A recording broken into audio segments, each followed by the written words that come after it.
नमस्कार, मी ऋषाली यादव सारंग. प्रत्येक जण आपलं आयुष्य आपापल्या परीने मनमुरादपणे स्वच्छंदपणे जगत असतो. प्रत्येकाच्या आयुष्यामध्ये एक असं वेगळं वळण येतच की ज्यामुळे आपलं आयुष्यच अगदी बदलून जातं आणि नात्यांच्या रेशीम गाठी बांधल्या जातात. काही गाठी या खूप अनोख्या असतात. हे अनोखं नातं पडद्यावर मांडणं हे तितकंच आव्हानात्मक असतं. तुमच्या लक्षात आलंच असेल की मी बोलतेय ते ही अनोखी गाठ या सिनेमाबद्दल. सिनेमाची स्टारकास्ट आज आपल्यासोबत आहे आणि या सुरुवात करणार आहोत द महेश मांजरेकर सर यांच्यापासून, कारण तुम्हाला कुणालाही कुठल्याही वेगळ्या इंट्रोडक्शनची गरज नाहीये. सर, हे जेव्हा टायटल पाहिलं, ट्रेलर पाहिला आणि ही अनोखी गाठ, तर त्यावेळेला पहिलं डोक्यामध्ये आलं ते म्हणजे पांघरुण सिनेमामधलं ही अनोखी गाठ. खूप गाजलं, खूप मनाला भावलं. तर ती अनोखी गाठ आणि ही अनोखी गाठ याचा काही संबंध आहे का? खूप वेगळं आहे. म्हणजे ती तो पिक्चरच वेगळा होता. फक्त ते ते गाणं इतकं म्हणजे माझ्याही आवडतं गाणं आहे. आणि नंतर हा सिनेमा केल्यानंतर लक्षात आलं की ह्या सिनेमाला ते टायटल करेक्ट जातं. ती पण एक अनोखी गाठ होती. म्हणजे तू पांघरून पाहिला असेल तर ती पण एक वेगळी गाठ, अनोखी गाठ होती. ही अनोखी गाठ आहे. पिक्चर स्टोरी वाईज काही साम्य नाही, पण टायटल त्या दोघांनाही जातं. त्याला पांघरून होतं पण ह्याला ही अनोखी गाठ ठेवलं. त्याचं कारणच ते होतं की बरं, आणि ते एक रिकॉल व्हॅल्यू पण असते ना. म्हणजे मला आठवतं की राज कपूर सर त्यावेळेला ना त्यांचं एखादं बॅकग्राऊंड असायचं त्या पिक्चरमध्ये, पुढच्या पिक्चरमध्ये ते गाणं म्हणून यायचं. तर ते मला असं वाटलं की आपण का नाही करू ते, की एक तर लोकांना आवडलेलं असतं. तर त्यामुळे ते टायटल इथे करेक्ट मला बसलं. पण पिक्चर बघितल्यावर तुम्हाला लक्षात येईल की हे टायटल त्या सिनेमाला परफेक्ट आहे. ट्रेलरवरून तरी आता थोडी थोडी असं वाटायला लागेल की हा, या सिनेमामध्ये आपल्याला काय पाहायला मिळेल. पण सर, काकस्पर्श, पांघरूण, त्याच्यानंतर ही अनोखी गाठ, ह्या सिनेमांमध्ये मराठी कुटुंब पद्धती, मराठी जीवनशैली आणि मराठी माणसाची प्रगल्भता ही आता कशा पद्धतीनं वाढत चाललेली आहे, बदलत चाललेली आहे, हे पाहायला मिळतंय.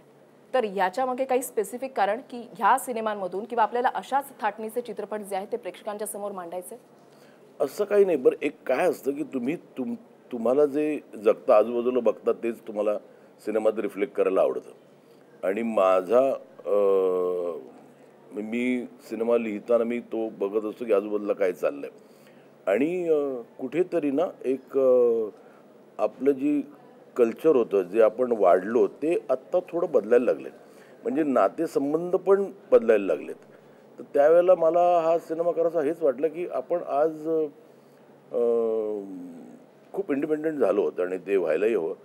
पण कुठेतरी आपले आईवडील जो काही विचार करतात, कधीतरी तो आपण विचार करायला पाहिजे की ते कोणाच्या भल्यासाठी आहे.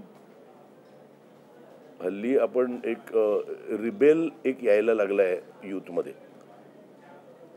म्हणजे माणसांनी आपल्या विचारांवर ठाम असावं ह्या मताचा मी आहे. पण एक दुसरा एक विचार करतोय म्हणून मी रिबेल होणार, मग तो जे म्हणतो ते मला करायचं नाही, हे उगाच यायला लागलेलं आहे.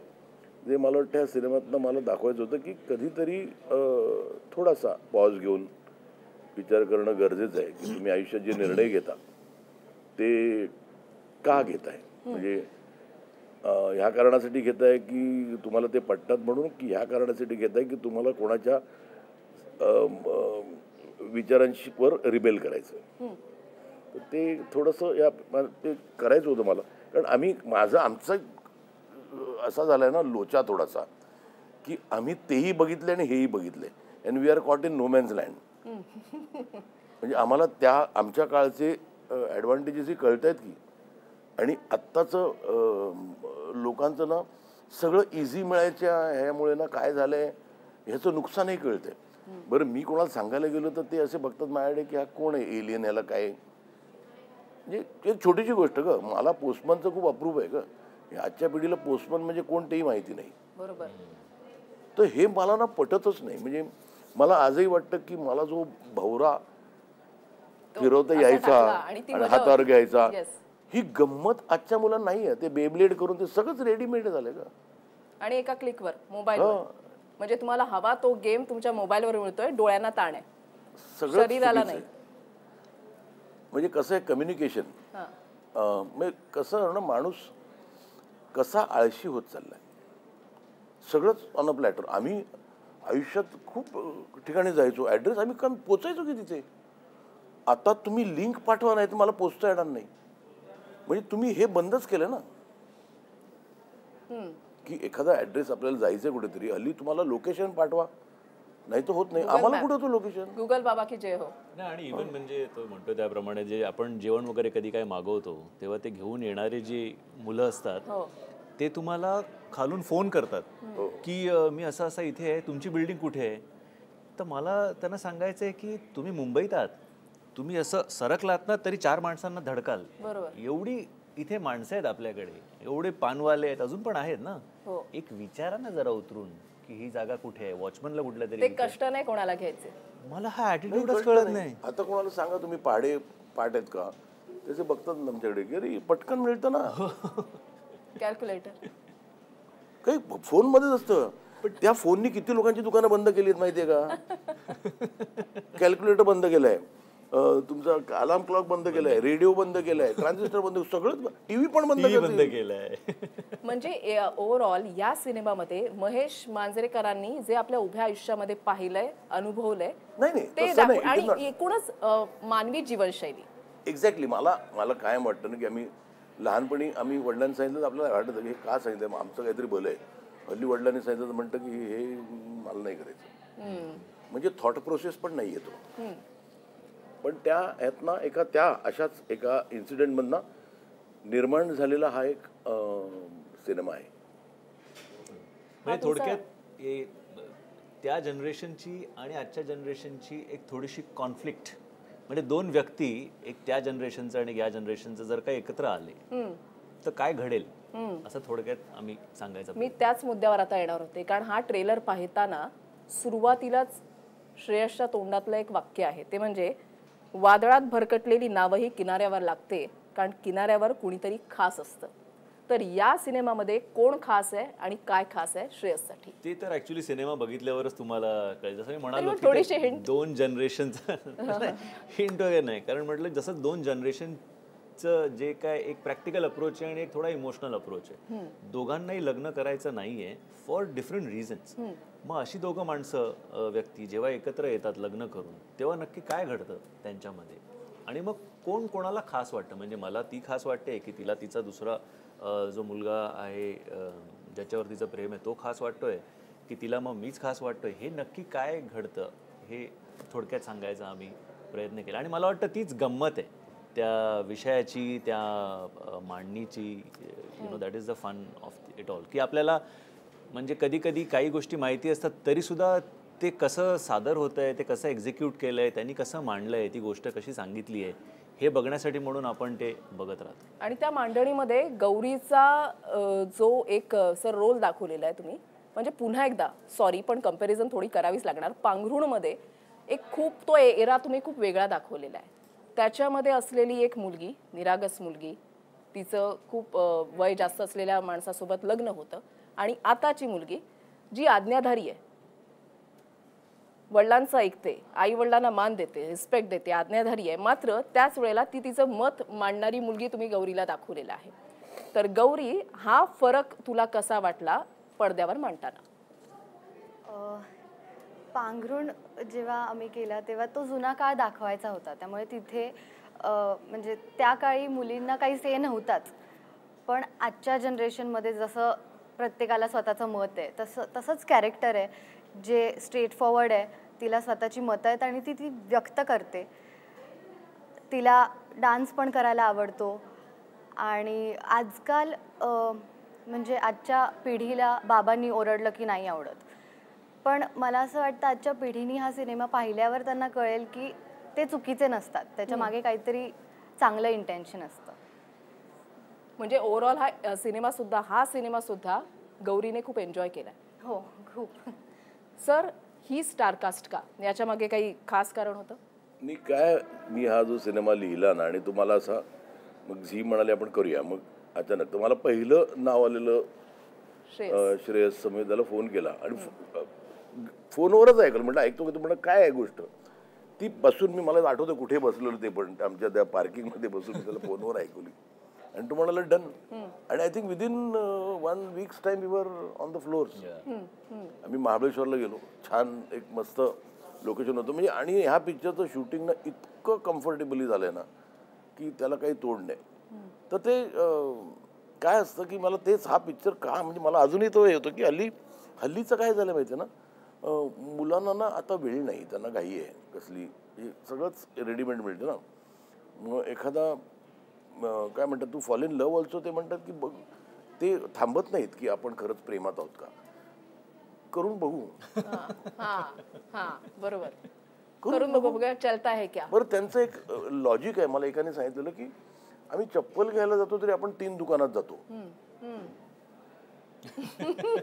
तर मी म्हटलं अरे म्हणजे मला बरं ते इट वॉज लाईक, मी म्हटलं असं दुकान शोधा जिथे तुम्हाला हवी ती चप्पल मिळेल ना, थोडा वेळ जाईल. तर ते आता कसं आणि तेच म्हणतो ना की आमची क्लॅरिटी का नाही की आम्हाला आमचे ऍडव्हान्टेजेस दिसत आहेत, आम्हाला आम्ही काय केलं त्याचे ऍडव्हान्टेजेस दिसत आहेत. आताच हे लक्षात येतं की काही नाही ग, म्हणजे काही नाही म्हणजे चला तो चला. नाही नाही, त्यांचं आयुष्य एक ना इट्स लाईक क्लॉकवर्क. आणि त्याच्या बाहेर ते काही नाही. उठणं मग बरं एक त्यांना लेट मी गिव्ह देम, ते त्यांना म्हणजे असं पण नाही सगळं त्यांचं चुकतं. ही आजची पिढी ना काय म्हणतात हेल्थवर खूप ध्यान देते, म्हणजे जिम जाणं हे जाणं, ते आधीच्या पिढीचं नव्हतं. पण त्यामुळे हवा पण चांगली होती, आम्हाला ऑर्गॅनिक जेवण मिळायचं. आता सगळंच चुकलंय. पण आजची पिढी हेल्थवर खूप हे करते. पण ते मग त्यांचं जिमचा टाईम, मग डान्सचा टाईम, मग ह्याचा टाईम, मग त्यातला 80% टाईम ह्याला जातो, त्या ते इडियट बॉक्स म्हणायचो मी टीव्हीला, ह्याला काय म्हणायचं मला कळत नाही, मोबाईलला. आणि मग रात्री कुठेतरी पार्टी. आज ह्याच बरं हल्ली एक नवीन हे झालंय माहिती आहे का, वाढदिवस असतात ना, आपण एक दिवस साजरा करायचो ना, हे 2 करतात, ब्रिंगिंग इन आणि वाढदिवस. म्हणजे ते काय असतं म्हणजे मला आता माहिती उद्या वाढदिवस, मग रात्री 12 वाजता केक कापलाच पाहिजे. मग 10 वाजताच जातात, 10 ते 12 धमाल करतात, केक कापतात, मग परत 3 वाजेपर्यंत धमाल करतात, आणि मग दुसऱ्या मग परत येऊन झोपतात आणि मग बर्थडे सेलिब्रेट करतात. Okay okay. असं असतं ब्रिंगिंग इन. पूर्ण दिवस सेलिब्रेट करायचं, रात्री परत पार्टी. 2 दिवसाचा बर्थडे असतो तो. तुम्ही श्रेयस बाबत म्हणालात, मात्र गौरी का पिक्चर मध्ये गौरी का? कारण काय माहितीये ना, मला एक काय असतं की गौरी का, आता लोकांना कधी वाटत असेल ना, काही लोकांना वाटतं ते एक कॉमेडीच आहे की नेपोटिझम म्हणजे गौरी मुलगी आहे म्हणून. मग काही एकानी आता ही इंगवले, मग एकाने सांगितलं ही मेधाची पहिली मुलगी आहे. तर मला काही कळत ना, म्हटलं आज मला मौका मिळाला. ही आमची पोरगी आहे ना, ही साताऱ्याची आहे. हिला मी एवढी असताना एका टेलिव्हिजन प्रोग्रामवर नाचताना बघितलं आणि मी ठरवलं की ही खूप गुणी मुलगी आहे, म्हणून तिला मी साताऱ्यावरनं शोधलं, आणलं. पण नंतर मला कळलं ही साताऱ्यात राहून काय करणार नाही, म्हणून तिच्या आईवडिलांना रिक्वेस्ट करून मी हिला आमच्या घरी ठेवलं. ही आमची मुलगी आहे. ओके. कळलं, म्हणजे तिच्या आईवडिलांची जेवढी मुलगी आहे तेवढीच ही आमची मुलगी आहे. आणि हिला मी घेतो सिनेमात कारण ही डिलिव्हर करते.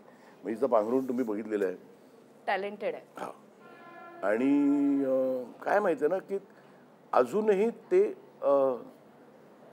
छोट्या गावाचा इनसन्स तिच्यात आहे, जो मला ना ऍक्टरमध्ये असणं खूप गरजेचं असतं हल्ली. नाही तर ऍक्टरशी येतात ना की माझी तर झाली आहे तयारी, म्हणजे तो डिरेक्टर म्हणजे तू तिकडे बस फक्त बघत, मी करतो त्याला ओके म्हण, असं नसतं ना.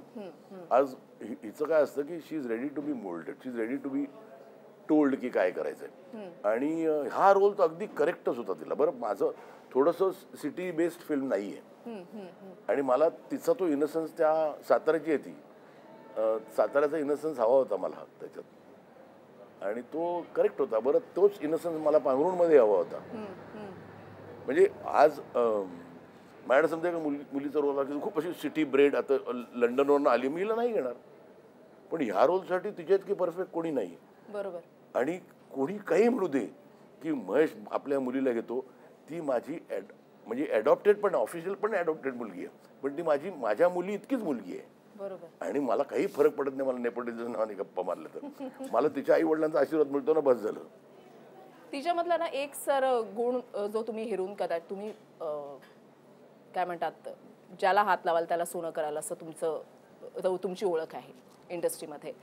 तिच्यामध्ये पांघरुण सिनेमामध्ये तिने केलेला तो एक डान्स, त्याच्यानंतर आता ज्यावेळेला तिचं एक गाणं आम्ही बघितलं तर त्याच्यामध्ये ती स्वच्छंद होऊन नाचतीये. तर डान्स हा तिचा प्लस पॉइंट आहे आणि भूमिका हे त्याच्यानंतर येते, की दोन्हीही प्लस पॉइंट तुम्ही समसमान हे कराल, मार्क्स तुम्ही कसे द्याल? माझं काय म्हणणं आहे, नाचात तुमच्या ना एक्सप्रेशन चांगल्या होतात. कारण तुम्हाला तेवढ्यात फार वाक्य मिळत नाही ना व्हायला, त्या तेवढ्या एका ओळीत त्यांना एक्सप्रेस करा. त्यामुळे त्यांचं ना बऱ्याच जणांचा मला खूप हेवा वाटतो ज्यांना नाचता येतं ना, कारण ते त्यांचे एक्सप्रेशन्स खूप छान येतात. तर मला अर्ध काम झालं. बरं तिला काही आता पांघरुणमध्ये पण तो एक डान्स सोडून तिकडे डान्स नव्हता पिक्चर तो, पण तिला आवडतं म्हणून तिने केलेलं. बरं त्याला मी कोरिओग्राफर पण नाही घेतलं, तिने तिचं केलेलं होतं. क्या बात आहे, वा. म्हणजे ह्या पिक्चरमध्ये आम्ही कोरिओग्राफर नाही घेतला, म्हटलं तुला जसं वाटतं तसं नाच. पण परत तो एका नाचणाऱ्या मुलीचा सिनेमा नाहीये, बरोबर. त्यामुळे तसं काही नाही. आणि नाच येणं ते नथिंग रॉंग. आपलं अख्खी इंडस्ट्री सॉंग अँड डान्सवर चालली आहे ग. आणि एक्सप्रेशन तुमचे 100%. म्हणजे कथकली तिने ती नालंदा मधनं तिने डान्सच्या ह्याच्यातनंच शी वॉज ग्रॅज्युएटिंग ना, त्यामुळे तिचं कथकलीच ना, भरतनाट्यम. मला म्हणजे माझं काही आय हॅव 2 लेफ्ट फीट, त्यामुळे मला काही संबंध नाही नाचाचा. पण नाचामुळे म्हणजे आपल्या इंडियन फॉर्ममध्ये ना एक्सप्रेशनवर खूप भर देतात, त्यामुळे तो तिला एक प्लस पॉइंट आहे. म्हणजे जे बरेच मी पिक्चर बघतो, जाऊ दे. हां, तर आलं लक्षात आलं. मला गौरीला विचारायचंय, गौरी म्हणजे आता ह्या सिनेमामधला तुझा एक रोल, आणि नवरा म्हणतो की तुझं कोणावर प्रेम आहे का, तो तुझ्याशी लग्न करेल का? तर सर ओव्हरऑल आता माझं सराउंडिंग, आम्ही या क्षेत्रामध्ये काम करतो, आजूबाजूला पाहतो, 10 लोकांशी भेटत असतो, रोज नवनवीन काही ना काही हॅपनिंग्स घडत असतात, नवरा बायकोची भांडणं किंवा आणि काही तत्सम. पण सर हे खरंच प्रॅक्टिकली असं होतं की नवरा म्हणतोय बायकोला की ठीक आहे तुझं कोणावर प्रेम आहे का, तो तुझ्याशी लग्न करेल का, आणि असं करून नवरा बायको विभक्त होणं आणि नवऱ्याने बायकोचं लग्न लावून स्वतः लग्न लावून देणं, हे प्रॅक्टिकली तुमच्या अवतीभोवती तुम्ही पाहिलंय का? ते याच्यापेक्षा खूप भयानक होतं आज अवतीभोवती. पण काय असतं की तो पिक्चर बघितला ना तर तुला त्यातलं त्या प्रत्येक कॅरेक्टरचं असतं, तो ते कॅरेक्टर आहे. म्हणजे अवतीभोवती आपण जे आहे ते सगळंच दाखवायला गेलो पिक्चरमध्ये, लोक म्हणतील हे काय दाखवतो म्हणजे आमच्याच, म्हणजे नथिंग. सिनेमा काय असतो, एक आयसोलेटेड केस असते जी तुम्ही लोकांसमोर आणत असता, की that is a surprise element. तर नॉर्मल बघायला गेलो तर काय बघतील लोकांचं, म्हणजे समजा का घरात लाईक कॅमेरा लावून ते काय करतात ते बघायचं, त्याला कोणी बघणार नाही. त्याच्या पलीकडे जाऊन एखादी गोष्ट घडते ना, असं जर का घडलं तर आणि अशा घडल्याच्या खूप केसेस आहेत. आणि काय असतं माहिती ना, थोडंसं एक ती जी एक ते कॅरेक्टर आपण बिल्ड करतो ना, की हे कॅरेक्टर असं आहे, मला ते कॅरेक्टर असं बिल्ड करायचं की हा माणूस हा असा कसा आहे, माणूस अशी माणसं आहेत का. आय वॉन्ट टू शो दर प्रश्न पडतो की खरंच अशी माणसं आहेत का. गौरी तुला काय वाटतं, म्हणजे खरंच अवतीभोवती कधी असं एखादं एक्झाम्पल तू पाहिलेलं आहेस की हो खरंच असं झालेलं आहे? आजकाल मला वाटतं खूप कमी आहेत अशी माणसं. कारण श्रेयस सरांचं कॅरेक्टर म्हणजे ग्रीन फ्लॅगच आहे मूवीमध्ये, आणि क्वचित दिसतात खूप असे.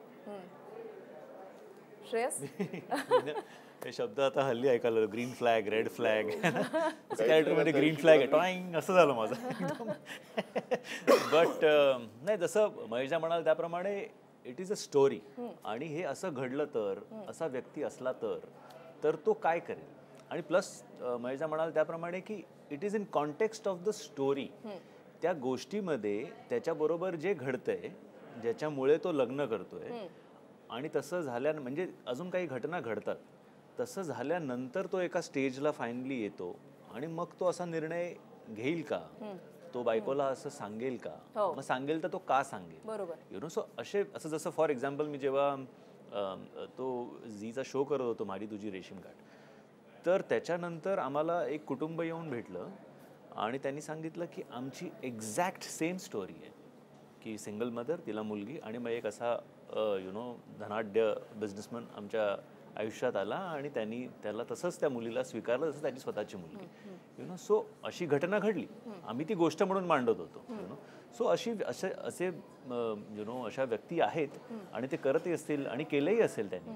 कधी कधी अशा गोष्टी तेवढ्या समोर येत नाही जेवढ्या बाकीच्या येतात, पण मला I am sure that there are कारण सोसायटीमधनंच आपण असे काही एक्झाम्पल्स किंवा आपल्याला वाटतात स्टोरी मिळत असतात आणि आपण ते सादर करत असतो, किंवा आपल्याला वाटतं असं घडावं, म्हणजे सगळे सुखी राहतील, सगळे आनंदी राहतील म्हणून असं काहीतरी घडावं. म्हणूनच त्या गोष्टीमध्ये पुढे जाऊन काय होतं ते बघायची उत्सुकता आणि जाणून घ्यायची उत्सुकता मलाही तेवढीच होती ॲज अन ॲक्टर, त्यालाही तेवढीच होती as a director to executed, आणि प्रेक्षकांनाही तेवढीच असणार आहे की नक्की होतं काय, मग कोणाचं बरोबर आहे. ती मुलगी जिचा प्रॅक्टिकल अप्रोच आहे, ग्रीन फ्लॅग म्हणते, तिचा अप्रोच बरोबर आहे, त्या बॉयफ्रेंडचा बरोबर आहे, नवऱ्याचा बरोबर आहे, आई वडिलांचा बरोबर आहे, कोणाचा बरोबर आहे, that is what you get to C.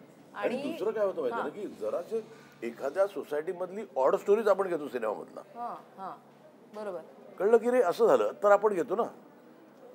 Regular काय ते आता रामन राघव ऑड आहे म्हणून त्याच्यावर पिक्चर बनतो ना. हो हो हो बरोबर. म्हणजे दॅट डझंट मीन की सोसायटीमध्ये अशी लोक असतात.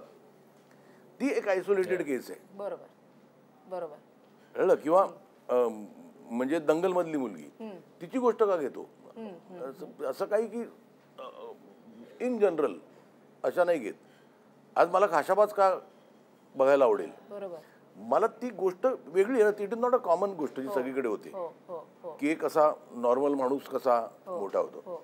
तर त्यामुळे तुम्ही सोसायटीतनं एक आयसोलेटेड केस जी इंटरेस्टिंग आहे ती लोकांना दाखवायचा प्रयत्न करताय, कारण ती वेगळी आहे. या त्याच्यामध्ये ट्रेलरमध्ये पाहिलंय वेट थोडं पुट ऑन केलंय, सरांनी सांगितलं होतं. हो, कॅरेक्टरची तशी डिमांड होती. आणि मग शूट जसं जसं आमचं सुरू झालं तसं असं जे काय मासे वगैरे वगैरे असं जेवण आमच्या सेटवर असायचं गरमागरम. मला आता पण तोंडाला पाणी सुटतंय, म्हणून तिला पण मासे खाण्याची इच्छा झाली होती. त्यामुळे अजूनच आमचं वेट वाढत गेलं. पण मला वाटतं महेशदाची तशी म्हणजे इच्छाही होती आणि मी तसं ठरवलं होतं की ते थोडंसं पोखतं कॅरेक्टर आहे, थोडंसं त्याचं वय जास्त आहे मुलीपेक्षा, आणि ते दिसणं गरजेचं होतं. प्लस त्याच्या आयुष्यातले अनुभव, म्हणजे आपण प्रोमोमध्ये ऐकले की 2 बहिणींची लग्न केली आहे, आता आईकडे त्याला लक्ष द्यायचं आहे वगैरे वगैरे. सो थोडासा तो काय म्हणतात एकटाही आहे, थोडा म्हणजे वयापेक्षा जास्त मोठा झालाय, जबाबदाऱ्या जास्त आल्या आहेत, त्यामुळे तसा जरा वाटणं गरजेचं होतं आणि त्याच्यामुळे वी डिसाइडेड टू. मग हे वेट कमी करत असताना तारेवरची कसरत करावी लागली? नाही, ॲक्च्युली लकीली माझ्या बाबतीत वेट तसं वाढतं पण पटकन आणि कमी पण, म्हणजे थोडंसं मी डाएट कंट्रोल केलं की माझं वेट तसं बऱ्यापैकी कंट्रोल होतं. सो असं काही प्रॉब्लेम नाही झाला. म्हणजे आता वेट आणि मगाशी सरांनी म्हटलेलं होतं हेल्थ, तर याला अनुसरून तुम्हाला तिघांना सुद्धा एक कॉमन प्रश्न की आपलं आयुष्य एवढं धकाधकीचं झालंय की आपण कधी अवेळी खाणं, झोपणं, म्हणजे शूट बरेच तास चालू राहतात, आमचंही इथे वर्कलोड खूप असतो, जास्त असतो, तर याचा ना आपल्या आयुष्यावर, आपल्या हेल्थवर फार परिणाम होत असतो. म्हणजे श्रेयस काही दिवसापूर्वी तुझी तब्येतही बिघडलेली होती, म्हणजे त्यावेळेला आम्हाला अक्षरशः शॉक बसला की अरे श्रेयसला कसं काय होऊ शकतं, श्रेयसचं वयच काय, म्हणजे ही आमची पहिली रिॲक्शन होती. पण त्याच्यानंतर आम्ही गुगल केलं तेव्हा कळलं की अरे ह्याचं वय एवढं आहे, पण हे वाटत नाही, मेंटेन करावं लागतं. म्हणजे ह्या फील्डमध्ये तुम्ही आहात, प्रत्येकाला आपलं सगळं वजन सगळं हे मेंटेन करावं लागत असतं. मात्र आता हेल्थ कॉन्शियस इतकं राहून सुद्धा ज्या वेळेला आपल्याला हेल्थचे असे प्रॉब्लेम होतात त्यावेळेला तू तुझ्या फॅन्सना, प्रेक्षकांना काय सांगशील की हेल्थ कशी मेंटेन केली पाहिजे? सी, प्रॉब्लेम्स तर कोणाबरोबरही होऊ शकतात. बरोबर. आणि दिस वॉज अन ॲक्सिडेंट, म्हणजे which happened with me, it could have happened with anyone for that matter. म्हणजे आपण कित्येकदा असं ऐकतो की जिममध्ये वर्कआउट करणाऱ्याला पण असं काहीतरी झालं आणि त्याला बिचारायला वेळ, अनेक किस्से. सो असं नाही की ते म्हणजे तुम्ही वर्कआउट करता आणि हेल्दी लाईफस्टाईल जगता म्हणून तुमच्याबरोबर कधी काही होणारच नाही. फरक एवढाच आहे की म्हणजे जे मला डॉक्टर्सनी सांगितलं की because I was having a discipline kind a lifestyle, की वर्कआउट पण करत होतो, माझ्या डाएटवर पण कंट्रोल होता, म्हणून मला माझ्या बॉडीनी ॲटलिस्ट तेवढा वेळ दिला यु नो, की म्हणजे जेव्हा मला अटॅक येण्यापासून अरेस्टमध्ये जाईपर्यंत तरी एक 1.5-2 तासाचा वेळ मला मिळाला. कदाचित जर का माझी अशी लाईफस्टाईल नसती तर मला तो वेळ मिळाला नसता. You never know. Again that is ifs and buts, you know. So पण म्हणून आपण मग आता श्रेयसला असं झालं, मग जाऊ दे ना, आपण कशाला करायचं डाएट वगैरे, जर का तो करून असं होऊ शकतं. तर माझं असं म्हणणं नाही, तरी प्लीज हेल्थवर लक्ष द्या. ओके. आणि रेग्युलर चेकअप्स करणं, जे मी सुद्धा करत होतो. ओके. आणि ECG वगैरे सगळं चालू होतं, पण तरीसुद्धा त्याच्या पलीकडे जाऊन आज काही टेस्ट आहेत त्या करत राहा, जेणेकरून तुम्हाला कळत राहील. You listen to your body. Most importantly तुम्ही बॉडीकडे लक्ष द्या, आणि बॉडी तुम्हाला काही ना काहीतरी सिग्नल्स देत असते, सांगत असते वेळोवेळी. त्याच्याकडे लक्ष द्या, आणि त्याच्या अकॉर्डिंगली काय असेल ते डॉक्टरला विचारून ती टेस्ट करा. That is very very important. हा खूप महत्त्वाचा भाग आहे. सर, हेल्थ कशी सांभाळावी? वय वाढत जात असतं, मला हेल्थकडे लक्ष दिलं जात नाही. माझा मंत्र आहे की see everybody knows what the final destination is. बरोबर. आपण कुठे जातोय, आपला प्रवास कुठपर्यंत आहे, until you die. The problem is you are alive until you are dead. तुम्ही मरत नाही तोपर्यंत तुम्ही जिवंत असता. परफेक्ट. मग तेच जागा. मी माझ्या अंगात 3 स्टेंट्स आहेत, माझ्याकडे खोटा ब्लॅडर आहे, मी कॅन्सरमधून निघालो, पण मी कुठेच स्ट्रेस होत नाही. एक म्हटलं एक वेळ आली जबरदस्त. प्रॉब्लेम काय झालाय हल्ली, माझं एक ॲडवाईज आहे सगळ्यांना ना, की का झालंय आता, म्हणजे आमचं बालपण गेलं तेव्हा आमचा तेवढा प्रॉब्लेम नव्हता, आज इतके प्रॉब्लेम्स का वाढलेत, आज कॅन्सर एवढा का वाढलाय, आज यु नो हार्ट प्रॉब्लेम्स एवढे का वाढलेत, is basically because of the air around you and you are responsible for that. आपण कोणाला दोष देण्यात काय पॉईंट नाही. किती जण एक झाड तरी लावलं आयुष्यात, मला सांगतो. एक बेसिक सायन्स आहे ना ते, की तुम्हाला ऑक्सिजन नाही मिळेल तर माणूस मरेल. बरोबर. आता माशांना कळतं ना, त्याला माहिती आहे पाण्यातच मासे, ते बाहेर येऊन बसत नाहीत ना, की किनाऱ्यावर आम्ही नाही, ते पाण्यातच राहतात. आपल्याला माहिती आहे ना, how much are we going to destroy nature. आज एअर क्वालिटी इंडेक्स तुम्ही बघितलं, I don't know how many people see it, मी बघतो बाबा, आम्ही बातम्या देत असतो, इज अलार्मिंग. म्हणजे एखाद्या हेल्दी कंट्रीमधला माणूस आला इथं तर मला वाटतं 3 दिवसात मरेल. आपल्याला तर ती सवय झाली आहे. Chemicals, the food we eat is responsible for the rise of cancer. त्यात तुम्ही काहीच करू शकत नाही ना. तर आपण थोडंसं, म्हणजे मला वाटतं की प्रत्येकाने एक आयुष्यात एक निर्णय घ्यावा की मी एक झाड लावेन. मी जवळजवळ रोज कुठे कुठे झाड लावायचा विचार करत असतो, माहिती आहे का, रोज. पण मला वाटतं आणि काय आहे की देर शुड बी लोकांपुढे हे गेलं पाहिजे की एक फुगा असतो ना, ते नॉर्मल लहान मुलाला पण कळतं फुग्यात किती हवा भरायची.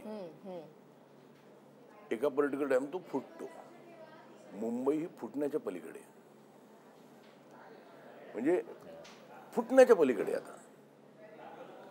त्यामुळे somewhere we need to know की सगळंच नाही आहे मुंबईत. वी हॅव टू, म्हणजे मला एक मौका मिळाला तर मी कुठेतरी बाहेर जाऊन सेटल होईल, म्हणजे इंडियातच, पण कुठेतरी बाहेर जाऊन, wear I know I mean nature, या धावपळीत. त्यामुळे ना कुठेतरी people should know there are other opportunities also. नाही होत, म्हणजे आज मी रस्त्यावरनं गाडी काढून जातो तर म्हणतो की काय होणार आहे, आमचं नाही, आमचं झालं सर, आमचं आता काही फार हे नाही, पण हे 5 वर्षानंतर काय करणार आहेत. म्हणजे सर, तुम्ही आता बोलत असताना ना एक इन्सिडेंट असा आठवतो की ज्यावेळेला आपण हायवेवरून जात असतो किंवा नवी मुंबईकडे पाम बीच रोड, सिग्नल लागलेला असतो, आणि ज्यावेळेला सिग्नलच्या इथे गाडी थांबते ना, तेव्हा 2 व्हीलरवाले झाडाच्या खाली जाऊन थांबतात. पण ती झाडच नाही आहेत रस्त्यावर, सावलीच मिळणार नाहीये, पण ज्यावेळेला तुम्हाला थांबायची वेळ येते त्यावेळेला तुम्ही सावली शोधता. पण तीच जर समजा रस्त्याच्या दुतर्फा अधे मध्ये सगळीकडे झाडं असतील तर तुम्हाला किमान तेवढी तरी सावली मिळेल. श्वासोच्छवास आणि ऑक्सिजन हा तर मुद्दा आहेच. मात्र हा एक साधा किस्सा, म्हणजे मुंबईसारखी ना खूप शहरं अजून पाहिजे जिथे लोक सी डायव्हर्सिफिकेशन ओनली थिंग, म्हणजे तिकडे जा, कामं करा. आणि मला असं वाटतं की मला पर्सनली मला असं वाटतं की सगळ्यात जास्त तुम्ही प्राधान्य शेतकऱ्यांना द्या. Encourage people to do farming. कळलं, that is the only solution. ती ग्रीनरी पण वाढते त्यामुळे ऑटोमॅटिकली, आणि एक काय म्हणतात तुम्हाला एक काम पण मिळते. सो ते मला आय काय स्टार्टेड फार्मिंग. हो ना क्या बात सगळं दापोली जवळ जमीन आहे, तिकडे आम्ही आता खूप खूप 1000 झाडं लावली आहेत. क्या बात. सो वा. आता तेच साधारण मुंबईत आधी असं असायचं की आंब्याची कोय बाठा असेल ना, तर आम्ही आमच्या बिल्डिंगमध्येच माती झाडाच्या असायची, इथे मातीमध्ये जायचो रोवायचं. तिकडे मातीमध्ये टाकायचो आणि तिकडे ते झाड यायचं. सगळे बिल्डिंग मधली मुलं मग त्याला पाणी बिणी घालून मग नंतर काही वर्षांनी 4-5 वर्षांनी वगैरे अरे झाड मोठं बघितलंय झालं. ना. हो. आता श्रेयसच्या फॅन्सना माझं हेच सांगणं आहे की श्रेयसने 1000 झाडं लावली आहेत, किमान तुम्ही एक तरी झाड लावा. हा म्हणजे आता खरं सांगायचं ना तर किती सोपं झालं रे. आता पण समजा मला ना असं की भोरबीरला मी जागा पाहिजे खूप सुंदर, मला वाटलं तिकडे मला असं रोज मी जाऊन तिकडे सेटल होणार. मग सगळे मला वाटतं तू अपडाऊन, म्हटलं किती अपडाऊन करतो मी घरून ऑफिसला जातो अर्ध्या अधिक वेळा, ऑफिस तिकडे सेटअप करू शकतो. जे टेक्निकल काम आहे ते करायला मी मुंबईला येऊ शकत नाही का. आज मला त्या म्हणजे एक काही जी पॉझिटिव्ह गोष्ट झाली तर अटल सेतू, म्हणजे let me give the credit to the government where it is due. Atal सेतूने मी आज लोणावळ्यात जातो 45 मिनिटात, तासभरात बरोबर. मॅक्झिमम. त्या मला भोरला जायला 2.5 तास लागतील, ते मला माझ्या घरून मडायलेला जायला 3 तास लागतात. What are you talking about time. Peak आवर्समध्ये मला मी गोरेगावला माझ्या रेस्टॉरंटमध्ये संध्याकाळी जायचं म्हटलं की माझा जीव जातो. तेवढ्या वेळात मी भोरला जाऊ शकेन. नाही, याच्यावरून सर एक किस्सा आठवला की इकडून माणूस आहे ना UAE मध्ये 3 तासामध्ये पोहोचेल, मात्र मुंबईतून नवी मुंबईमध्ये नाही पोहोचणार ट्रॅफिकमध्ये. संध्याकाळच्या वेळेला ट्रॅफिकच्या वेळेला हल्ली कायम ट्रॅफिक असतो. खूप ट्रॅफिक म्हणजे ट्रॅफिकचा फटका आम्हाला सुद्धा बसतो. गौरी, तुझा फंडा काय? मला वाटतं की बॅलन्स ठेवायला पाहिजे, कारण हेल्थ कॉन्शियस खूप आहे. मला एक तिचं लेट मी घे, तू उत्तर दे नंतर, पण ती बोल.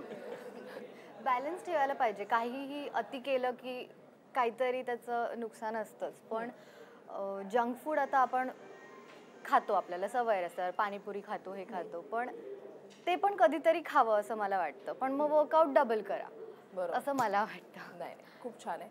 सर, एक शेवटचा प्रश्न. हा सिनेमा मराठी माणसांनी, रसिक प्रेमांनी, सिनेमा रसिकांनी थिएटरमध्ये जाऊन का पाहावा? श्रेयस. सिनेमा हा प्रेक्षकांनी थिएटरमध्ये जाऊन पाहावा जोपर्यंत तो ऑफिशियली कुठल्या चॅनलवर किंवा दुसऱ्या कुठल्या प्लॅटफॉर्मवर येत नाही तोपर्यंत. मला असं वाटतं की फोन बिनवर प्लीज बघू नका. ओके, कारण इंडस्ट्री आहे आमची सुद्धा, आणि त्यात पण बरीच जण कामं करतात, आणि त्यातनं जो काय रेव्हेन्यू मिळतो त्यातनंच आम्ही पुढचे सिनेमे बनवतो, जेणेकरून आमची सगळ्यांची घरं चालतात. सो थिएटरमध्ये जाऊन बघा. एक दुसरं म्हणजे थिएटरचा एक्सपिरियन्सच वेगळा असतो. जी गोष्ट आम्ही सांगतो सगळं बंद असतं, बाकी प्रेक्षक असतात, आणि थिएटरमध्ये जेव्हा सिनेमा चालतो तेव्हा you are immersed in that experience. त्यामुळे थिएटरमध्ये जाऊन बघा. आणि तिसरं म्हणजे ही गोष्ट आहे अंमलाची आणि श्रीनिवासची, जी महेश मांजरेकरांनी मांडली आहे, की दोन कम्प्लिटली वेगळे कॅरेक्टर्स, वेगळा वयोगट, वेगळी विचारसरणी, आणि ते जेव्हा त्यांना एकत्र आणलं जातं डेस्टिनीनी, तेव्हा त्या दोघांमध्ये काय कॉन्फ्लिक्ट होते, काय घडतं, आणि मग पुढे त्यांची गोष्ट कशी जाते, आणि त्याचा शेवट काय होतो, हे जाणून घ्यायचं असेल तर 1 मार्चपासून चित्रपटगृहात जाऊन ही अनोखी गाठ नक्की बघा. क्या बात आहे. Manjrekar sir. Nick, it is a film which you can enjoy with the family. एक पहिलं. दुसरी गोष्ट म्हणजे की आपण एक अल्फा मेल बघितला जो खूप हिट गेला. हा आमचा अल्फा मेल आहे. हल्ली काय झालंय की थोडंसं एक फॅसिनेशन आहे, म्हणजे मलाही आवडलं ॲनिमल, नाही असं नाही, मला ते अल्फा मेल बीट आवडलं नाही, की जो म्हणजे डॉमिनेट करतो बायकांना, तो अल्फा मेल मला पटत नाही. हा आमचा उलटा अल्फा मेल आहे. म्हणजे आमचा हा मेल बघा, आणि एक सेन्सिटिव्ह मेल आणि अल्फा मेलमध्ये काय फरक आहे तो बघा. आणि मला असं वाटतं की it is a film wear I think थोडेसे व्हॅल्यूज तुम्हाला देतील, आणि एक कुटुंबाने जाऊन बघितलं ना तर कुठेतरी एक वडील मुलीकडे बाजूला बघून सांगू शकतील की बघ असंही होतं. क्या बात आहे. म्हणून हा सिनेमागृहांमध्ये जाऊन पहा. गौरी. मला वाटतं एक्सपिरियन्ससाठी तर बघायलाच पाहिजे, कारण आता सगळे वाट बघतात की OTTवर कधी येईल आणि मग OTTवर बसून बघू, पण तेव्हा डिस्ट्रॅक्शन्स खूप असतात. तुम्ही पिक्चर बघताय पण तुम्ही फोनवर पण आहे. सो थिएटरमध्ये तेवढं फोनवर तरी नसाल, तेवढं मोबाईल बाजूला ठेवा आणि शांत चित्ताने 3 तास हा चित्रपट एन्जॉय करा. क्या बात आहे. सर, 1 मार्चला सिनेमा रिलीज होतोय. तुम्हाला, तुमच्या पूर्ण टीमला यासाठी शुभेच्छा. आणि तुम्ही या ठिकाणी आलात, या सिनेमाविषयी थोडीफार आम्हाला माहिती दिलीत. मात्र हा सिनेमा काय आहे, हा 1 मार्चला थिएटरमध्ये जाऊनच पाहावा लागेल. तुमच्या तिघांचे सुद्धा आभार आणि तुमच्या टीमला पुन्हा एकदा TV9 मराठीकडून शुभेच्छा. धन्यवाद. Thank you so much. तर वेळ झाली इथेच थांबण्याची. पाहत रहा TV9 मराठी.